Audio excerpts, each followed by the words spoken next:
Јавното претпријатие ИСАР заедно со локалната власт и градоначалникот на општина Штип, како што и сами знаете, овде на улица Сутјеска направивме 6 парка, изидани од камен, поставена е дрвена ограда, обновени се тревниците, редовно ги одржуваме овие паркови како јавно претпријатие, ги косиме, ги средуваме, се со цел да овој дел од градот, односно на улицата Сутјеска во близина на градскиот пазар биде убав. Ова е еден од најубавите краеви во општина Штип, така да и ние се трудиме да ова максимално го одржуваме. Пред тоа овие паркови беа запустени, имаше некоја жива ограда неодржувана и беа оставени на времето на заборавот. Ние како локална власт успеавме да ги средиме, редовно ги одржуваме и ќе ги одржуваме.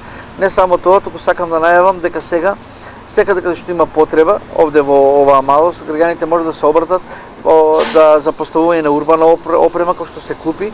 Ние како јавно претпријатие сега правиме 40 клупи, кои што ќе бидат поставени во населбата 8 ноември, во населбата овде во Автокоманда и во населбата Сењак.